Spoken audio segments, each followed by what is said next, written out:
오늘은 세례와 구원관에 관하여 말씀을 전하려고 준비했습니다. 우리는 세례를 받아야 구원받는다는 것을 성경과 설교를 통하여 잘 알고 있습니다. 그러나 세례의 종류에 대해서는 잘 모르는 분들도 계십니다. 그래서 이 시간에는 세례의 종류에 대해서 알아보려고 합니다. 우리가 예수 믿는 것은 이 세상을 사는 동안에 사탄을 이기고 승리의 삶을 살며 죄와 사망에서 구원받고 천국에 들어가기 위한 것입니다. 천국에 들어가기까지는 통과해야 할 관문이 여러 개 있습니다. 그 관문 중에는 세례의 관문도 있습니다. 세례는 헬라어로 바티스마, 바티조, 밥토라 이렇게 부르는데, 이는 씻어 깨끗하게 하다, 잠그다, 뿌리다라는 뜻이 있습니다. 성경은 세례의 기원에 대해서는 구체적인 근거를 제시하고 있지 않지만 신약에서 88번이나 세례의 단어를 사용하고 있습니다. 예수님도 요단강에서 세례 요한에게 세례를 받으셨습니다. 신앙생활에 있어 세례가 그만큼 중요하다는 것을 여기서 볼 수가 있습니다. 성경에서 말씀하신 세례는 4가지나 있습니다. 첫 번째, 물세례입니다. 물로 베푼다 하여 물세례라고 말합니다. 신약에서는 이 세례에 대하여 여러 가지 의미를 두고 있습니다. 첫 번째, 마태복음 3장 11절에 나오는 세례 요한의 세례는 회개의 세례를 의미하고 있습니다. 두 번째, 베드로의 세례는 2가지로 보는데, 그 하나가 사도행전 2장 38절에 죄사함의 세례와, 또 두 번째 사도행전 10장 47절에 기독교 입문을 의미하는 세례가 있습니다. 세 번째로 사도행전 8장 12절 빌립의 세례는 믿음 고백의 세례의 의미를 가지고 있습니다. 이 세례들은 회개의 목적뿐만 아니라 기독교인이라는 표시이며 믿음 고백의 표식을 함께 아울러 베푸는 예식으로서 신학적 용어로는 성례라고 말합니다. 물세례는 2가지가 있습니다. 첫 번째, 침수 세례인데 마태복음 3장 6절과 사도행전 8장 38절에 보면은 세례 요한과 빌립이 강에서 세례를 베푼 내용이 있습니다. 침례교와 순복음교회가 이 세례를 기준해서 침수로 세례식을 하는데 이를 침례라고 말합니다. 두 번째로 뿌림 세례인데 사도행전 2장 41절에 보면 초대교회에서 하루 3,000명이나 세례를 베풀었다는 기사가 있고요. 사도행전 10장 48절에 보면 베드로가 고넬료 집에서 세례를 베풀었는데, 여기서 보면은 강이나 물이 많았다는 말이 없습니다. 어떤 목사님은 3,000명 세례 베풀 때 바가지로 물을 떠서 뿌렸을 것이라고 말했는데 성경적 근거는 없습니다. 감리교, 장로교, 성결교는 물을 뿌림으로 세례식을 합니다. 이 2가지 세례는 다 성경적 근거를 가지고 시행하고 있다는 것을 말씀을 드립니다. 첫 번째, 침수 세례, 침례죠. 출애굽기 29장 4절에 보면은 너는 아론과 그의 아들들을 해와 문으로 데려다가 물로 씻기고, 물로 씻음의 근거를 두고 있고요. 그 다음에 두 번째로 뿌림 세례인데 민수기 8장 7절에 보면은 너는 이같이 하여 그들을 정결케 하게 하되 곧 속죄의 물을 그들에게 뿌리고, 그래서 물로 뿌림에 근거를 두고 있는 것이 뿌림 세례입니다. 세례가 물로 뿌리거나 잠그는 예식으로 회개와 죄 씻음과 기독교 입문의 의미를 가지지만 베드로전서 3장 21절에 보면은 물 세례는 구원의 표명, 육체의 더러운 것을 씻는 것이 아니며 선한 양심이 하나님을 향하여 찾아가는 것이라 말하고 있습니다. 무엇보다도 이 의미가 물 세례에서 더 중요한 것이 아닐까 이렇게 생각합니다. 두 번째로 성령 세례입니다.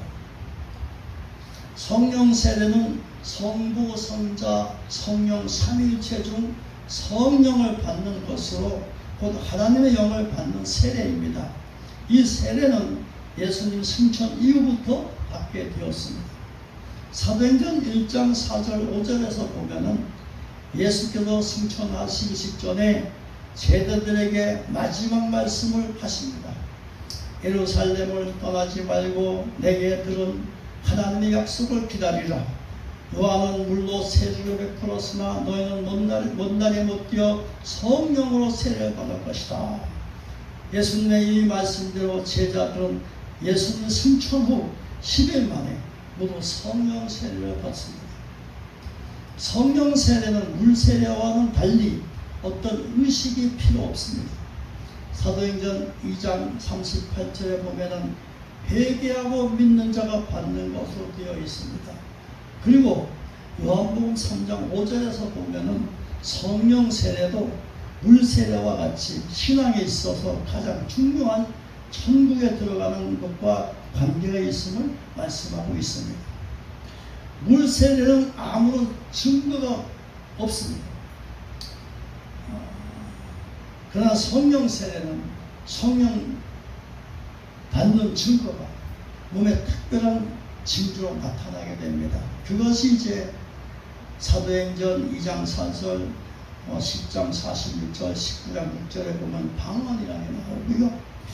고린도전서 12장 1절, 13절, 그리고 로마서 12장 6절, 8절에 보면 각종 은사가 나옵니다. 그래서 성령 세례 받으면 이렇게 우리의 몸에 성령 받았다는 증거로 나타나게 되어 있습니다.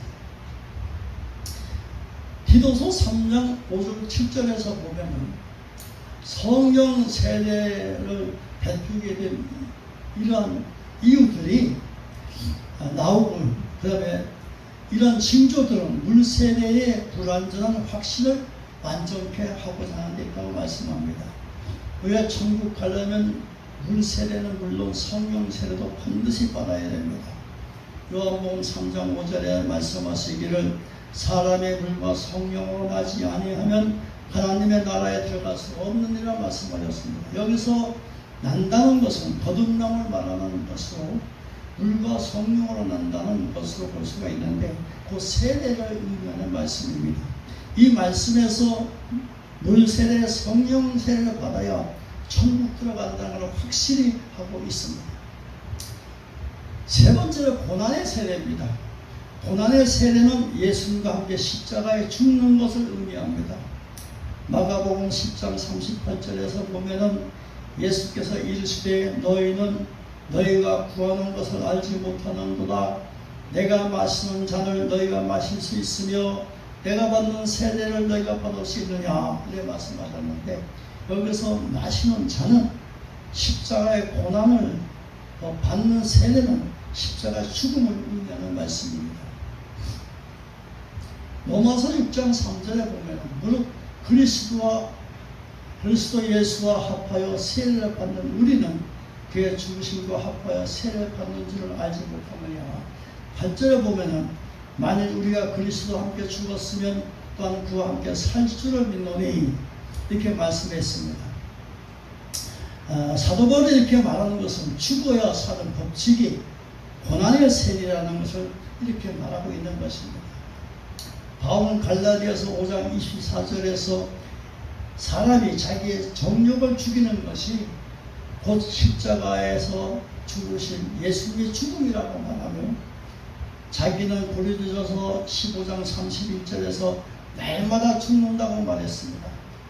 이는 복음 전파를 위하여 자신의 정욕을 죽이는 것을 말한 것입니다. 예수님이 십자가에 죽으신 고난의 세례는 자기를 죽이고 생명을 살기 위한 최선의 선택이었습니다. 주님의 제자의 길을 가는 우리는 나의 정욕을 죽이고 주님을 본받아 주님의 뜻대로 복음을 전파하며 생명을 살리는 일에 선택해야 합니다. 네 번째는 불세례입니다. 불세례는 불신자들이 받는 멸망의 세례를 뜻합니다. 마태복음 3장 12절에서 보면은 손에 길을 들고 자기의 타작마당을 정하게 하사 알구건모와 곡관에 그리고 죽전이는 꺼지지 않은 불에 태우시리라 이렇게 말씀하셨는데, 여기서 알곡은 신자들이고 죽정이는 불신자를 가리키는 말이며 불에 태우시리라는 것은 마지막 심판을 뜻하는 것입니다.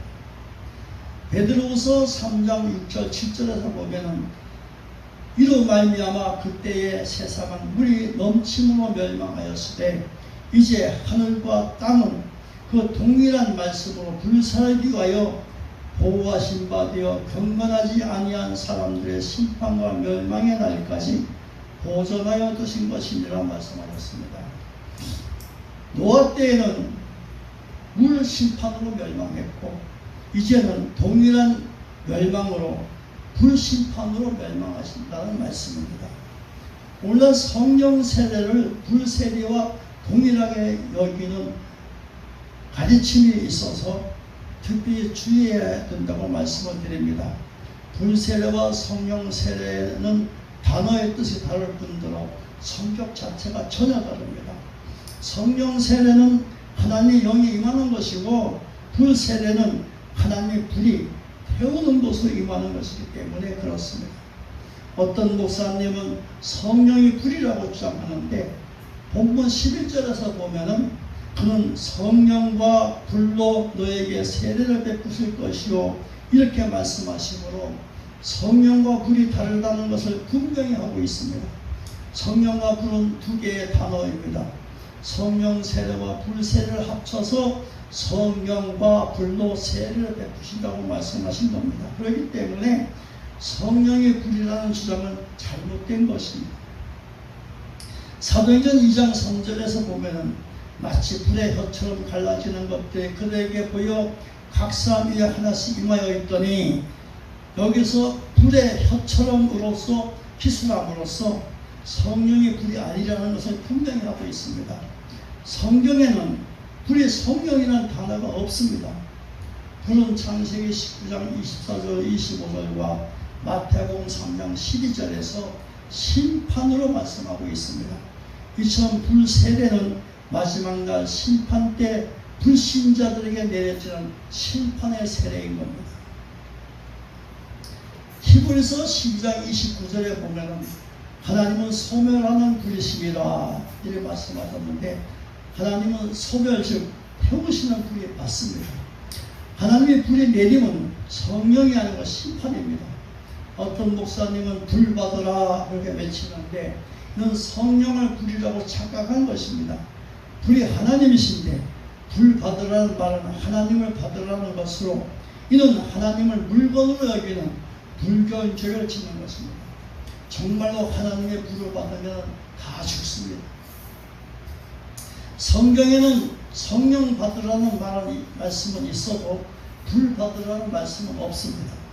성령이나 불은 하나님을 상징하는 것인데 왜 불 받으라는 것이 문제가 되느냐고 그렇게 물으실 수 있습니다. 여기서 우리는 분별할 필요가 있다고 봅니다.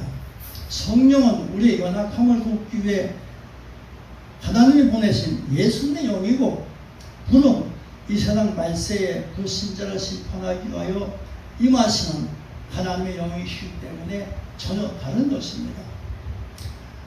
이제 세례의 특성을 살펴보려고 합니다. 물 세례는 갈라디아서 3장 27절 28절에 보면 누구든지 그리스도와 합하기 위하여 세례를 받는 자는 그리스도를 옷 입었느니라. 너희는 유대인이나 헬라인이나 송이나 자유인이나 남자나 여자나 다 그리스도 예수 안에서 하나이니라 이렇게 말씀하시므로 인종이나 지위나 남녀노소를 하나로 연합을 이루는 데 있다고 이렇게 말씀했습니다. 성령 세례는 고린도전서 12장 12절로 13절에 보면은 몸은 하나인데 많은 지체가 있고 몸의 지체가 많으나 한 몸인 것 같이 다 한 성령으로 세례를 받아 한 몸이 되었고 또 다 한 성령을 마시게 하셨느니라 말씀하셨는데, 이는 여러 지체들 즉 모든 분야의 사람들을 한 몸으로 연결시키는 데 있습니다. 고난의 세례는 갈라디아서 5장 24절에 보면은 그리스도 예수의 사람들은 육체와 함께 그 정욕과 탐심을 십자가에 못 박았느니라 그렇게 말씀하셨고, 로마서 6장 4절에 보면은 그러므로 우리가 그의 중심과 합하여 세례를 받음으로 그와 함께 장사되었나니, 이 말씀은 인간의 육의 성품을 죽이는 데 있는다고 말하는 것입니다. 이 모든 세례의 목적은 궁극적으로 영혼 구원에 있습니다. 모든 성도는 세례의 관문을 통과해야 천국에 들어갑니다. 세례 관문은 어떤 계기를 통해 이루어지는 것이 아니라 신앙생활을 통하여 자연적으로 이루어집니다. 고린도서 10장 1절 2절에 보면 형제들아 나는 너희가 알지 못하기를 원하지 아니하노니 우리 조상들이 다 구름 아래에 있고 바다 가운데 지나며 모세에게 속하여 다 구름과 바다에서 세례를 받고 그래 말씀하고 있는데, 여기서 홍해 건너물 세례라고 말씀하고 있습니다. 사도행전 7장 38절에 말하고 있는 광야계로 들어가는 관문이 바로 홍해 세례라는 것입니다. 광야교회 생활이 끝나고 요단강을 건너는 것을 영적 의미로 하늘나라로 들어가는 관문의 세례라고 신학자들은 말하고 있습니다. 그래서 찬송가 606장 후렴에 보면은 며칠 후 요단강 건너가 만나리 이런 찬송이 나오게 된 것입니다. 세례를 요한계시록에서는 유리바다의 광경을 모사하고 있습니다. 하나님 보좌에 가려면 유리바다를 건너야 합니다. 이 유리바다는 계속 15장 2절에 보면은 불이 섞인 유리바다라고 했는데, 이는 고린도전서 3장 15절에 불 가운데서 구원받는다는 말씀과 연관이 있고, 사도행전 2장 3절에 불같은 성령 세례를 의미하는 것이라고 볼 수가 있습니다. 오늘 설교에서 세례 관문에 대해서 잘 알아봤습니다. 세례 관문을 통과해 천국에 들어간다는 것을 분명히 알았습니다. 그러므로 물 세례, 성령 세례, 고난의 세례를 다 받고 하나님 아들의 권세로 천국 복음을 전하다가 천국에 들어가시는 여러분이 되시기를 축복합니다. 기도하시겠습니다.